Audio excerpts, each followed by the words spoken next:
Hello दोस्तों, मैं अभिषेक राय आपका हार्दिक स्वागत करता हूं। हम अपने यूट्यूब चैनल पर, मेरा चल रहा है बायोलॉजी, है ना। और बायोलॉजी में हम टिश्यू के बारे में बात कर रहे हैं, है ना। इससे पहले जब हम टिश्यू के बारे में बात किए कि दो टाइप का टिश्यू होता है। एक कौन सा टिश्यू? एक हुआ एनिमल टिश्यू और दूसरा है प्लांट टिश्यू। तो हम अभी बात कर रहे हैं एनिमल टिश्यू। और एनिमल टिश्यू चार टाइप का होता है। कौन कौन? एक एपिथेलियल टिश्यू, और एपिथेलियल टिश्यू में ही हम स्किन के बारे में पढ़े, जहाँ हम पढ़े कि जो एपिथेलियल टिश्यू है या उपकला उत्तक है वो दो टाइप का होता है। एक कौन था? एक सिंपल एपिथेलियल टिश्यू, और दूसरा हम पढ़े थे कौन सा? एक कॉम्प्लेक्स एपिथेलियल टिश्यू। तो जो उसके बाद हम पढ़ेंगे कनेक्टिव टिश्यू, फिर है कौन सा टिश्यू?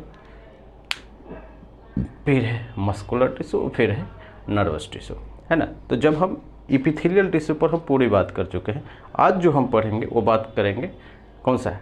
कनेक्टिव टिश्यू पर, है ना। तो उस पर ही हम बात करते हैं, कनेक्टिव टिश्यू।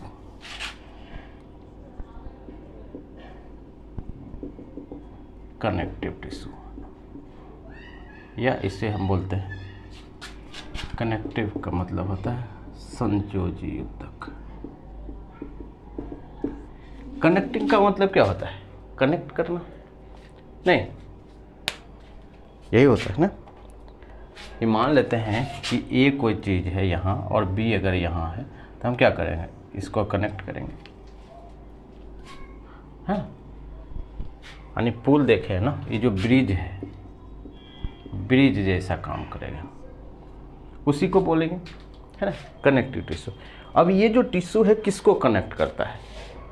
तो टिश्यू को टिश्यू से कनेक्ट करता है। तो मान लीजिए कि कोई ये टिश्यू है और बी टिश्यू को जोड़ना है, तो इस दोनों टिश्यू के बीच में जो चीज़ आता है उसी को हम बोलेंगे क्या? Connective tissue. दो टिश्यू को जोड़ने वाली संरचना को ही हम क्या बोलेंगे? कनेक्ट करता है, कनेक्टिव टिश्यू। या दो ऑर्गन को जोड़ ले, है ना, तो उसको हम भी क्या बोले? जैसे फेस पे क्या क्या चीज़ें है, जैसे दांत है, नाक है, आँख है ना। तो आँख एक अलग ऑर्गन है, मुंह एक अलग ऑर्गन है, लेकिन अगर कहीं ना कहीं किसी में कुछ लिंक है, जैसे नाक का मुंह से लिंकेज है ना, तो वो जो लिंकेज बनाने का जो काम करता है वो कौन करता है? कनेक्टिव टिश्यू करता है। क्लियर? हम जैसे जैसे आएंगे वैसे वैसे हम बात करेंगे। कनेक्टिव टिश्यू का मतलब है कनेक्ट करना। कनेक्ट किसको करना? या तो दो टिश्यू को जोड़ना, है ना, दो ऊतक को कनेक्ट करना, या क्या है? दो ऑर्गन को कनेक्ट करना, दो अंग यानी दो ऑर्गन को कनेक्ट करता हो, है ना। कुछ भी आ सकता है। क्लियर है यहाँ तक, है ना। अब इसमें हम पढ़ेंगे जो कनेक्टिव टिश्यू है, जो संयोजी ऊतक है, ये कितने टाइप का है ना। संयोजी ऊतक का प्रकार।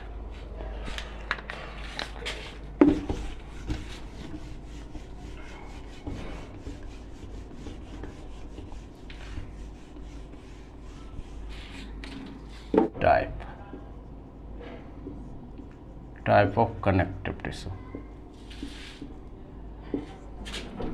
कितने टाइप का होता है? सबसे पहला जो टाइप है उसको बोलते हैं एलियोलर टिश्यू।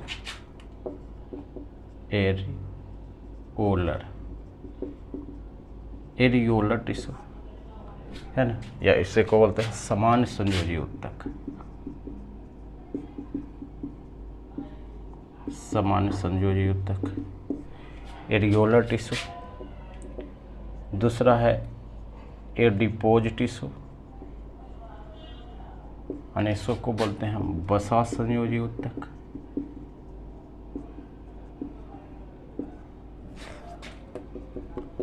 तीसरा होता है, उसको हम बोलते हैं टेंडन। टेंडन को क्या बोलते हैं? Tendon connective tissue. ध्यान रखिएगा कि यहाँ पर भी कनेक्टिव आपको लगा देना है, यहाँ पर भी कनेक्टिव, यहाँ पर भी कनेक्टिव, है ना। यानी इसको बोलते हैं कंदरा कितना? संयोजी ऊतक। उसके बाद हम पढ़ते हैं लिगामेंट। Ligament connective tissue. है ना, और इसको बोलते हैं स्नायु संयोजी ऊतक। आपके बुक में यही सब दोनों शब्द लिखा रहता है ना। उसके बाद आता है 4 हो गया।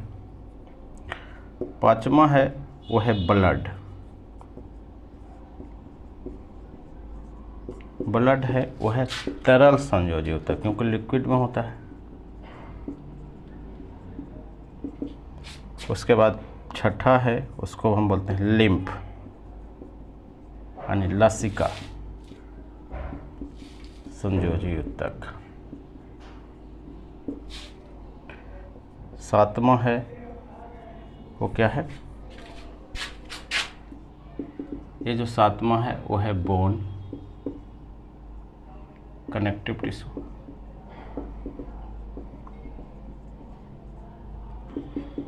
और 8वां है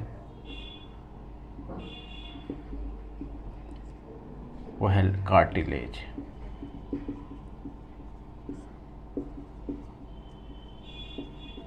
कनेक्टिव टिश्यू। ये है 8 टाइप का। कनेक्टिव टिश्यू का मतलब यही है कि जो 2 टिश्यू के बीच में गैप है ना, जैसे एक टिश्यू ये है और अगर एक टिश्यू यहाँ है, तो ये दोनों के बीच में जो गैप है उसको जब ये दोनों टिश्यू को जोड़ेगा या 2 अंग को जोड़ेगा, है ना, उसी को हम बोलेंगे क्या, उसी को बोलेंगे कनेक्टिव टिश्यू। क्लियर है, यानी वैसा टिश्यू जो या तो 2 टिश्यू को जोड़ता है या 2 अंग को जोड़ता है, उसी को हम बोलेंगे कनेक्टिव टिश्यू। ये जो टिश्यू है टोटल 8 टाइप का है ना, 1 2 3 4 5 6 7 और 8। इस 8 को पढ़ेंगे, उसके बाद क्लियर हो जाएगा। उसमें हम पढ़े एरियोलर कनेक्टिव टिश्यू यानी समान संयोजी ऊतक, एडिपोज कनेक्टिव टिश्यू बसा संयोजी ऊतक, टेंडन कनेक्टिव टिश्यू कंदरा संयोजी ऊतक, लिगामेंट कनेक्टिव टिश्यू स्नायु संयोजी ऊतक, और एक ब्लड यानी ब्लड भी एक टिश्यू है। सवाल तो पहले यही है, अगर सवाल पूछेगा कि ब्लड क्या है, तो ब्लड एक सेल है या ब्लड एक टिश्यू है। आपको क्या बताना है कि ब्लड एक क्या है, टिश्यू है ना। और ब्लड में जो सेल होते हैं, है ना, जैसे जब आप पढ़ते हैं WBC RBC प्लेटलेट्स, ये सब क्या है, ये सेल है। हम पहले भी पढ़े हैं कि जो सेल क्या होता है, सेल क्या होता है, सेल सबसे शुरुआती संरचना है, यानी किसी भी सजीव का निर्माण किससे होता है, सेल से होता है। और सेल मिला के, है ना, बहुत सारा सेल मिलेगा तब टिश्यू बनता है ना। तो ये जो RBC है WBC है प्लेटलेट्स है, वो क्या है, वो ब्लड का सेल है ना। तो ये सब जो सेल मिल जाता है, तीनों को अगर आप जोड़ देंगे तो किसका निर्माण हो जाएगा, वो हो जाएगा टिश्यू का निर्माण हो जाएगा, है ना। वही टिश्यू क्या होता है, ब्लड होता है ना। ये सवाल आता है और इम्पोर्टेंट भी है। लंप लसिका हम आगे बात करेंगे कि ये क्या चीज़ है। फिर बोन, बोन भी ये क्या है, हार्ड कनेक्टिव टिश्यू है। अगर पूछेगा कि बोन क्या है, हड्डी क्या है, तो हड्डी क्या है, एक टिश्यू है, एक ऊतक है। उसके बाद हम पढ़ेंगे कार्टिलेज कनेक्टिव टिश्यू। तो कार्टिलेज को हिंदी में भी हम कार्टिलेज ही बोलते हैं, है ना, या इसको हम बोलते हैं, जैसे बोन को अगर हिंदी में बोलते हैं इसको बोलते हैं अस्थि और इसको बोलते हैं उपास्थि। उपास्थि क्या, संयोजी ऊतक, और इसको हम बोलेंगे क्या, अस्थि संयोजी ऊतक। क्लियर है, इतना तो हो गया। ये टोटल 8 टाइप का है और इस पर हम एक एक करके बात करेंगे, है ना। तो अब हम शुरुआत करेंगे और शुरुआत करेंगे एरियोलर टिश्यू यानी समान संयोजी ऊतक।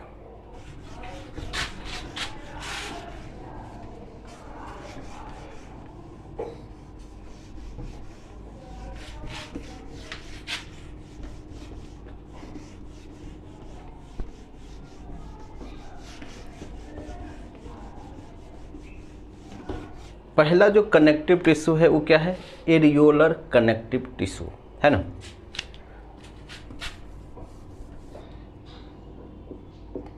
एरियोलर कनेक्टिव टिश्यू यानी इसी को हम हिंदी में बोलते हैं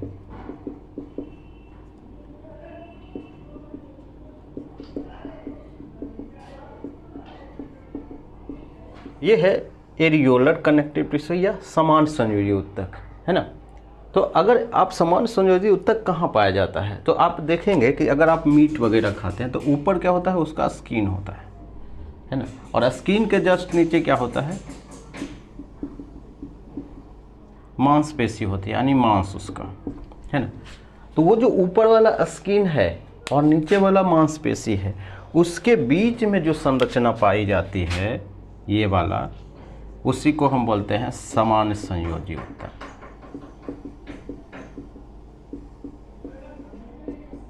आप समझ रहे हैं। यानी हम लिखेंगे कि यह कहाँ पाया जाता है, कि यह त्वचा यानी स्किन, स्किन का मतलब है कि ऊपर वाला संरचना, त्वचा और मांसपेशियों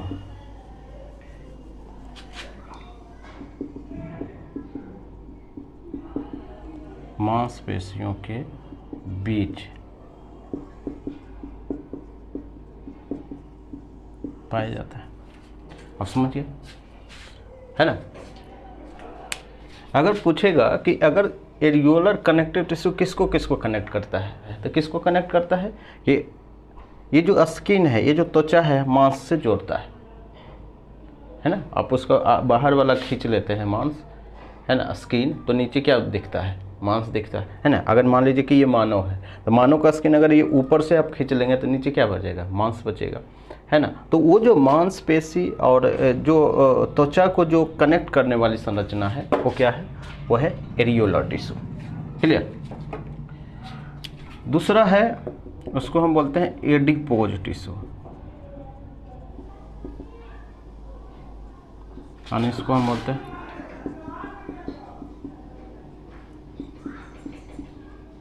बसा संयोजी ऊतक, है ना। अब बसा संयोजी ऊतक क्या होता है, कि यही होता है, यानी ये त्वचा, ये भी पाया जाता है कि त्वचा और मांसपेशी के बीच में, यानी त्वचा और मांसपेशी के बीच में, यही वाला बात है। लेकिन यदि वसा की मात्रा इसमें ज़्यादा बढ़ जाए, लिपिड ज़्यादा हो जाए, वसा ज़्यादा आ जाए, तो हम उसको क्या बोलेंगे, वसा संयोजी ऊतक बोलेंगे। कोई कन्फ्यूजन है। यानी समान संयोजी ऊतक में वसा की मात्रा ज़्यादा हो जाती है, तो उसी को हम बोलते हैं वसा संयोजी ऊतक, जिसको आप शरीर में बोलते हैं चर्बी। तो चर्बी होता कहाँ है, चर्बी क्या होता है कि स्किन के जस्ट नीचे वाला पार्ट, है ना, उसी को आप क्या बोलते हैं, चर्बी बोलते हैं। आप मानव में जो चर्बी होता है, जो वसा होता है, वो कहाँ पाया जाता है, वो स्किन के जस्ट नीचे पाया जाता है, उसी को हम बोलते हैं क्या चीज़, वसा संयोजी ऊतक। और ये कहाँ जमा होता है, एडिपोज टिश्यू में। क्लियर। अगर आपसे बात करें कि वसा करता क्या है, आप समझ रहे हैं कि हम वसा में ये बात कर लिए हैं कि वसा का कार्य क्या है। जो कार्य वसा का अगर है, शरीर में अगर वसा है तो कुछ ना कुछ कार्य होगा, है ना। तो हम वसा वाले टॉपिक में ऐसे बात किए हैं, अगर वो नहीं देखे हैं तो आप देख लीजिएगा मानव पोषण में, फैट के बारे में। क्लियर। वसा क्या करता है कि वसा, पहला चीज़ तो ये है कि वसा कहाँ पाया जाता है, कि यहाँ इस एरिया में मान लेते हैं कि ये वसा है, और ऊपर क्या है, वो त्वचा है, और नीचे क्या है, मांसपेशी है, यानी मांस है ना, ये है। अब ये वसा क्या करता है कि ये जो शरीर का जो टेम्परेचर है, ये रोकता भी है ना। अगर जिसमें वसा ज़्यादा होगा तो शरीर का टेम्परेचर मेंटेन करके रखता है। जैसे शरीर का टेम्परेचर कितना है, मान लेते हैं कि 37 डिग्री होता है। तो अगर मान लेते हैं कि 37 डिग्री है और बाहर का टेम्परेचर मान लेते हैं 10 डिग्री है ना, तो हीट ट्रांसफ़र कैसे होता है, हाई टेम्परेचर से लो टेम्परेचर की तरह। तो टेम्परेचर कहाँ से निकलेगा, यानी शरीर से कहाँ निकलेगा, बाहर निकलेगा। तो जब शरीर के टेम्परेचर बाहर निकलेगा, है ना, अगर पूरा टेम्परेचर निकल जाएगा आपको ठंडी मार देगा, है ना। तो इस टेम्परेचर को क्या करता है कि ये रोकता है, कि ये आगे जो है ये रोकता है ना। तो शरीर के टेम्परेचर को भी मेंटेन रखता है। तो पहला सवाल तो यही है कि वसा संयोजी ऊतक क्या करता है, कि तापमान को संतुलित करता है ना, समझ रहे हैं। इसलिए जो भी ठंडे इलाके में जो भी जानवर रहते हैं और जो भी लोग रहते हैं उनमें क्या होता है कि नेचुरली क्या होता है कि वसा की मात्रा क्या होती है, बढ़ जाती है ना, ज़्यादा रहती है। क्यों? क्योंकि शरीर का जो टेम्परेचर है उसको ये मेंटेन रखता है, बना के रखता है ना। यानी इसका मतलब ये हुआ कि जिस व्यक्ति में चर्बी ज़्यादा है तो उसकी, अगर ठंडी का दिन आता है तो जिस व्यक्ति में चर्बी ज़्यादा है तो उसे क्या होगा, ठंड कम लगना चाहिए लॉजिकली, है ना। तो कम भी लगता है, और ठंडी कम लगना ज़्यादा लगना बेसिकली फील वाला कंसेप्ट है ना। जितना जो ज़्यादा भी फील करता है ना, ठंड ठंड लग रहा है बहुत ज़्यादा, तो उसको और लगता है ना। लेकिन साइंस क्या कहता है कि ये जो अगर लॉजिक है, अगर वसा है ज़्यादा तो आपको क्या होगा कि शरीर का जो टेम्परेचर है वो क्या है, क्या करता है, वो रोकता है, बाहर जाने से रोकता है। दूसरा चीज़ है कि अगर मान लेते हैं कि शरीर में कोई ठोकर लग गया, कोई चोट लग गया, तो चोट लगेगा तो क्या करेगा, तो चोट ऐसे लगेगा, तो चोट लगेगा तो सबसे पहले ठोकर कहाँ लगेगा, वसा में, एक हेमलेट जैसा कार्य करता है। तो शरीर का जो क्षतिग्रस्त है उसको भी रोकता है। हालांकि ज़्यादा अगर हो जाए तो होगा ही, लेकिन अगर थोड़ा बहुत होगा तो ये त्वचा ही क्या करता है, वो संभाल लेता है ना। तो ये भी आप बोल सकते हैं कि शरीर पे क्षतिग्रस्त को भी क्या करता है, रोकता है। तीसरा चीज़ है कि ये एनर्जी भी देता है, एनर्जी, ऊर्जा। आपको पता है कि अगर 1 ग्राम वसा आप में है, अगर आप खाते हैं तो कितनी एनर्जी देगी, 9.2 किलो कैलोरी। यानी सबसे ज़्यादा अगर 1 यूनिट में कोई एनर्जी देता है तो कौन देता है, वो वसा देता है, वो लिपिड देता है। ये बात हम पोषण वाले टॉपिक में, न्यूट्रिशन वाले टॉपिक में इस पर हम डिटेल बात किए, आप वहाँ पे जाके देखिए, क्लियर है। तो वसा का तो ये कार्य है। अब वसा का निगेटिव भी हम बात वहाँ पर किए हैं, है ना। तो इसलिए हम यहाँ पर सिर्फ पॉजिटिव ही बात करेंगे, है ना, कि वसा का क्या कार्य है। आपको पता है कि अगर आपके शरीर में चर्बी ज़्यादा बढ़ जाएगा तो क्या होता है, शरीर का स्ट्रक्चर बढ़ जाता है, आपका शरीर में कोलेस्ट्रॉल बढ़ जाएगा। और कोलेस्ट्रॉल क्या होता है कि जब ब्लड वेसल में गुजरेगा, है ना, तो ब्लड की जो नली है वो क्या टाइट कर देती है, उससे क्या होता है, बीपी बढ़ता है ना। और इतना टाइट ना हो जाए कि ब्लॉकेज हो जाए कहीं पे, है ना, तो हार्ट अटैक होने की जो संभावना है वो बढ़ जाती है। ये बात हम कर चुके हैं, क्लियर है। तो ये सब जो है वो फ़ायदा होता है ना। आप बोल सकते हैं कि ऊर्जा भी है, एक तो ये है, और दूसरा बोल सकते हैं कि संचित भोजन भी है। संचित भोजन, संचित भोजन का क्या मतलब है कि मान लेते हैं कि आपके शरीर में ज़्यादा चर्बी है, या किसी भी व्यक्ति के शरीर में चर्बी हो, है ना, तो क्या होगा, आप ऐसे समझिए, मान लीजिए 2 व्यक्ति हैं, ये और दूसरा है बी। इस व्यक्ति के शरीर में चर्बी ज़्यादा है, यानी वसा ज़्यादा है, और इस व्यक्ति के शरीर में चर्बी नहीं है, पूरा 6 पैक वाले हैं। अब मान लीजिए कि दोनों को आप बोल दीजिए कि आपको फास्टिंग करना है, मैक्सिमम फास्टिंग करना है, फास्टिंग,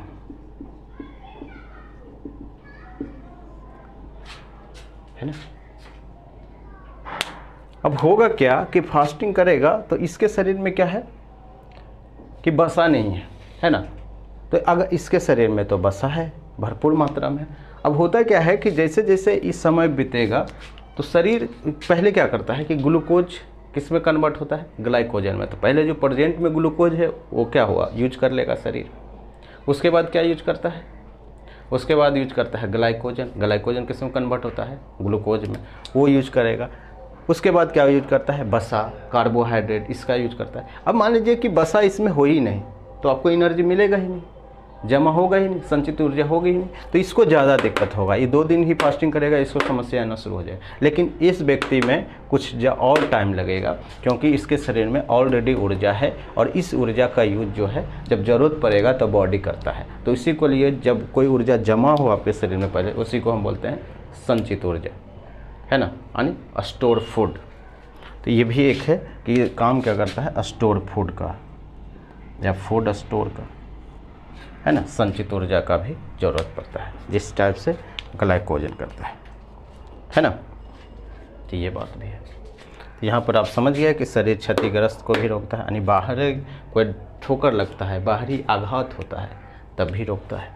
क्लियर। तो ये है एडिपोज, यानी एडिपोज टिश्यू कहाँ होता है, वो होता है त्वचा और मांसपेशियों के बीच में, यानी समान संयोजी ऊतक में जब वसा की मात्रा बढ़ जाती है तो उसी को हम बोलते हैं क्या चीज़, एडिपोज टिश्यू, यानी वसा संयोजी ऊतक। और जनरली अगर वसा ना होते हम क्या बोलेंगे, समान संयोजी ऊतक। और कहाँ होता है, त्वचा और मांसपेशियों के बीच में पाया जाता है।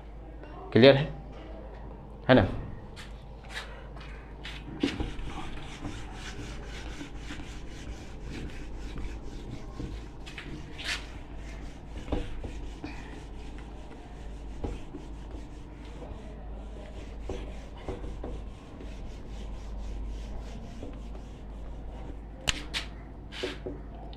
तीसरा और ये है चौथा, इस दोनों को एक ही साथ पढ़ा जाता है तो हम भी एक ही साथ पढ़ेंगे, है ना।